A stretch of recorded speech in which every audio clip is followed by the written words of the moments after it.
ধর্ম হোক যার যার, বড় মা সবার। সামনেই বিশাল আকারে অনুষ্ঠিত হতে চলেছে নৈহাটির বড় মার অন্নকূট মহোৎসব।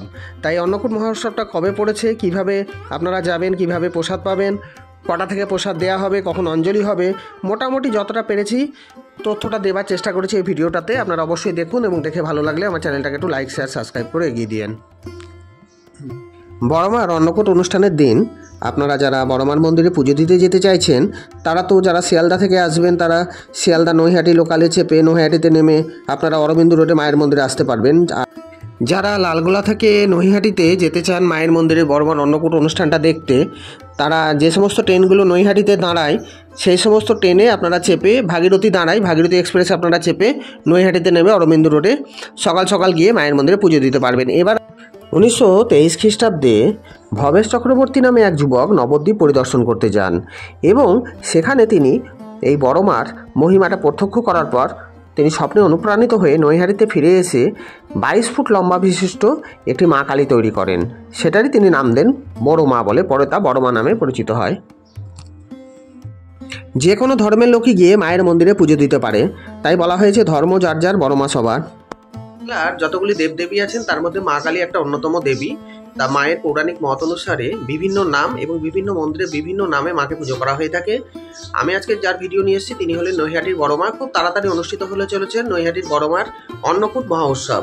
তাই এই উৎসবটা কবে হবে, কিভাবে আপনারা যেতে পারবেন, কটা থেকে প্রসাদ দেওয়া হবে, টোটালটাই এই ভিডিওর মাধ্যমে আপনারা জানতে পারবেন। আপনারা গোটা ভিডিওটা স্কিপ না করে দেখুন, আর ভিডিও ভালো লাগলে আমার চ্যানেলটাকে একটু লাইক, শেয়ার, সাবস্ক্রাইব করে দিয়ে আমার চ্যানেলের সঙ্গে থাকবেন। ঠিক আছে। আপনারা অনেকেই জানেন না যে নৈহাটির একজন বিখ্যাত ব্যক্তি ছিলেন বন্দে মাতরম গ্রন্থের রচয়িতা বঙ্কিমচন্দ্র চট্টোপাধ্যায়। তিনি কলকাতা বিশ্ববিদ্যালয় থেকে 1858 সালে প্রথম বিএ পাস করেন।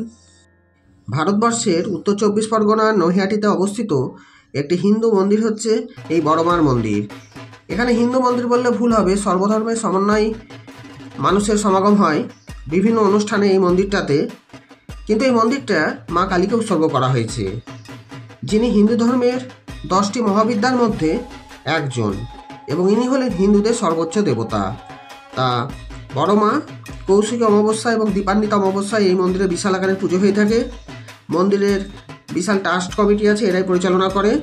বড় মা সকল ভক্তদের কাছে অত্যন্ত শ্রদ্ধার পাত্র। তিনি তার সকল ভক্তের ইচ্ছা এবং আকাঙ্ক্ষা, জাত, সামাজিক অবস্থান এবং অর্থনৈতিক যে সমস্ত দিকগুলো আছে সেই সমস্ত দিক দিয়ে মেটাবার চেষ্টা করে থাকেন। বড় মা কাউকে ফিরিয়ে দেন না এবং ধর্ম যার, বড় মা সকলের নামে, তার জন্যই ব্যাপকভাবে পরিচিতি লাভ করেছে। বড় মার মন্দির পরিদর্শন এবং তার আশীর্বাদ গ্রহণের পর কিভাবে আমাদের সমস্যাগুলো সমাধান হয়েছিল, কিভাবে আমরা নিজের জীবনে উন্নতি করেছিলাম, সে না হয় আর একটা ভিডিওতে বলবো। আজকে শুধু বড় মার অন্নকূট উৎসবটা কবে হবে এবং কিভাবে আপনারা যাবেন, কখন প্রসাদ পাবেন, এগুলোই আপনাদেরকে জানাচ্ছি। মন্দিরের অতিরিক্ত ভিড় এড়াতে এবং যারা মন্দিরে পূজা দিতে চান কিন্তু দূরে থাকার কারণে বা অন্যান্য কোনো সমস্যার কারণে তারা দর্শন করতে পারে না, তাদের জন্য মন্দির কমিটি জয় বড়মা নামে একটি অ্যাপ চালু করেছে, যার মাধ্যমে ভক্তরা অনলাইনে পুজো দিতে পারবেন। এটা আপনাদেরকে জানিয়ে রাখলাম বন্ধুরা।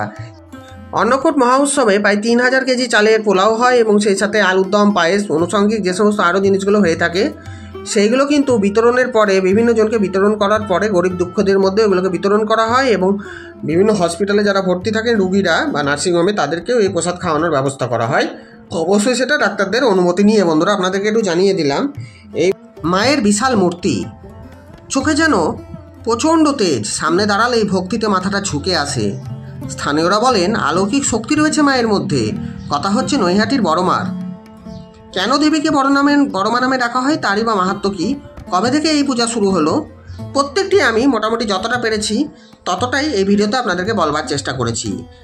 100 বছর আগের কথা, বন্ধুদের সঙ্গে নবদ্বীপে রাজ দেখতে যান নৈহাটির বাসিন্দা ভবেশ চক্রবর্তী নামে এক ব্যক্তি, যেখানে রক্ষাকালীকে বড় একটি মূর্তি দেখে তার পুজো করার ইচ্ছা জাগে। বাড়ি ফিরে সেই প্রস্তুতি শুরু করে দেন তিনি। পরের বছর থেকেই শুরু হলো সেই পূজা, সেই কারণে এই দেবী ভবেশকালী নামে পরিচিত। ভবেশকালীর নামের কারণ বোঝা গেল, কিন্তু বড় মা কেন, জানা যায় এই কালী মূর্তির উচ্চতা 21 ফুট। উচ্চারণের কারণে স্থানীয় বাসিন্দাদের কাছে দেবী বড় মা নামে পরিচিত হতে থাকলেন। সেই থেকেই রাজ্যবাসীর কাছে ছড়িয়ে পড়ল বড় মা নামটা। মায়ের কাছে কিছু চাইলেই মনস্কামনা পূর্ণ হয় সহজেই। এই আশায় কালী পুজোর দিন হাজারো হাজারো মানুষের ভিড় করেন এই মন্দিরে। আমরা আরও জানতে পেরেছি যে 100 ভরি সোনার গহনা, সেই সাথে 200 ভরি রূপার গহনা দিয়ে আগের বছর মাকে সাজানো হয়েছিল। এবছর নাকি আরও বেশি গহনা দিয়ে মাকে সাজানো হবে। বড় মার কাছে পুজো দিতে যারা আসবেন তারা দেখবেন যে রাস্তার ধারে অনেক ছোট ছোট মিষ্টির দোকান আছে, ছোট ছোট দশকর্মার দোকান আছে, অনেকে ডালা নিয়ে বসে আছে। ওখান থেকে আপনারা ডালা কিনে মন্দিরের ভেতরে ঢুকে মায়ের পুজো দেবেন। 51 টাকা থেকে ডালার শুরু। আপনারা একটু গিয়ে ভালোভাবে খোঁজ খবরটা নেবেন। আমরা যেটা জানতে পেরেছি সেটাই আপনাদেরকে বললাম। বড়মার মন্দিরে যারা আসেন তারা অনেকে প্রার্থনা নিয়ে আসেন এবং কেউ আসেন প্রার্থনা পূরণের তৃপ্তি নিয়ে। হাসি কান্না প্রার্থনার্থী নানা রকমের আবেগ ভরে থাকে বড়মার মন্দির। সে দেখার মতো একটা জিনিস। আপনারা অবশ্যই যাবেন পুজো দিতে। ধর্ম হোক যার যার, বড়মা সবার। বড়মা কিন্তু কোনো নির্দিষ্ট জাতির জন্য নয়, বড়মা সমস্ত জাতির জন্য। জাতি ধর্ম নির্বিশেষে সকলেই যান বড়মার মন্দিরে। এবার আপনাদেরকে একটু জানিয়ে দিব বড়মার অন্নকূট উৎসবটা কবে পড়েছে। 2025 সালে 1432 27 এপ্রিল 2025 13ই বৈশাখ বড়মার অন্নকূট উৎসব। প্রচুর ভক্তবৃন্দ সেদিনকে আসবে, মায়ের মন্দিরে পুজো দেবে।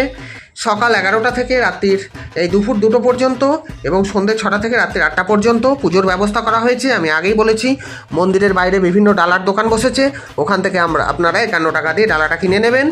আর যারা আরও বেশি মূল্য দিয়ে ডালা কিনতে চান ওখানে একটু জিজ্ঞেস করে নেবেন। আমরা যেটা জানতে পারলাম সেটাই আপনাদেরকে বললাম। দিয়ে লাইনে দাঁড়িয়ে সুশৃঙ্খলভাবে আপনারা মন্দিরের ভিতরে প্রবেশ করে পুজোটা দেবেন। খুব সুন্দর ব্যবস্থা। আমি এর আগের বার গিয়েছিলাম, আমার খুব ভালো লেগেছিল। তা এবছর যদি আপনারা একটু কমেন্ট করেন অবশ্যই আপনাদেরকে গিয়ে দেখাবো। ভবেশকালী থেকে বড়মা। নৈহাটির জাগ্রত কালীর মাহাত্ম্য সর্বজন বিদিত। কেন দেবীকে বড়মা নামে ডাকা হয় তার মাহাত্ম্যই বাকি। মোটামুটি যতটা তথ্য আমি দিতে পারলাম জোগাড় করে আপনাদেরকে দিলাম। যে বিশাল মূর্তি, চোখে যেন প্রখর তেজ, সামনে দাঁড়ালেই ভক্তিতে মাথা ঝুঁকে যায়। স্থানীয়রা বলেন অলৌকিক শক্তি রয়েছে মায়ের। কথাটা হচ্ছে নৈহাটির বড়মার। কেন দেবীকে বড়মা নামে ডাকা হয় তার মাহাত্ম্যই বাকি। কে কবে থেকে পুজো শুরু করলেন প্রতিটি খুঁটিনাটি তথ্য আমি এই ভিডিওতে আপনাদেরকে তুলে ধরেছি। প্রায় 100 বছর আগে বন্ধুদের সঙ্গে নবদ্বীপে রাস দেখতে যান নৈহাটির বাসিন্দা ভবেশ চক্রবর্তী। সেখানে রক্ষাকালীকে বড় একটি মূর্তি দেখে পূজা করার তার ইচ্ছা জাগে। বাগে ফিরে সেই প্রস্তুতি তিনি শুরু করে দেন। পরের বছর থেকে শুরু হয় পুজো। সেই কারণে এই দেবীকে ভবেশকালী বলা হয়। সেই কারণে দেবীকে ভবেশকালী বলা হলেও তার উচ্চতা ছিল প্রায় 21 ফুটের কাছাকাছি। উচ্চতার কারণে অনেক বাসিন্দা দেবীকে বড়মা নামে অভিহিত করেন। সেই থেকেই লোকমুখে ছড়িয়ে পড়ে বড়মার মাহাত্ম্য। গত বছর বড়মার 100 বছর পূর্তি হয়েছে। নবরূপে সাজানো হয়েছে মন্দির। গর্ভগৃহে প্রতিষ্ঠা করা হয়েছে মায়ের কোষ্ঠী পাথরের মূর্তি এবং এইখানে নিত্যদিন পূজিত হন মা। নিয়ম মেনে কোজাগরী লক্ষ্মী পুজোর দিন শুরু হয় 21 ফুটের মাটির প্রতিমা তৈরির কাজ। পুজোয় কয়েকশো সোনা, রূপোর গহনা ইত্যাদি মাকে নিবেদন করা হয়। বিসর্জনের দিন গহনাগুলি খুলে রাখা হয়। পুজোর সময় অগণিত ভক্তের আগমন ঘটে। একবারে জমজম করে নৈহাটি শহর। নৈহাটি স্টেশন থেকে খুবই কাছে, প্রায় 10 মিনিট পায়ে হেঁটে অরবিন্দ রোডে অবস্থিত মায়ের এই মন্দির। বড়মার আরাধনার পরই শহরে অন্যত্র পুজো শুরু হয়। ভক্তদের আবেদন মেনে চলতি বছর থেকে অনলাইনে অ্যাপের মাধ্যমে মায়ের পুজোর ব্যবস্থা করা হয়েছে। সারা বছর পুজো দেওয়ার জন্য মন্দিরের বাইরে বসেছে বিশাল LED স্ক্রিন। ভক্তদের বিশ্বাস, মন থেকে মায়ের কাছে কিছু চাওয়া হলে মা নাকি কাউকে খালি হাতে ফেরন না। সেই থেকেই উঠে এসেছে এই নামটা, যে ধর্ম যার যার বড়মা সবার। বন্ধুরা, আপনাদেরকে তাহলে এই ছোট্ট ভিডিওর মাধ্যমে আমি জানালাম যে এই বছর অন্নকূট উৎসবটা কবে পড়েছে, কিভাবে আপনারা যাবেন, কটার সময় পুজো দেওয়া হবে, কটা অবধি চলবে, কোথায় প্রসাদ কিনবে না কিনবে টোটালটা, এবং বড়মার মন্দিরের কিছুটা ইতিহাস আপনাদেরকে জানাবার চেষ্টা করেছি। যদি কোথাও ভুলভ্রান্তি হয়ে থাকে আমাকে একটু ক্ষমা করে দিয়েন।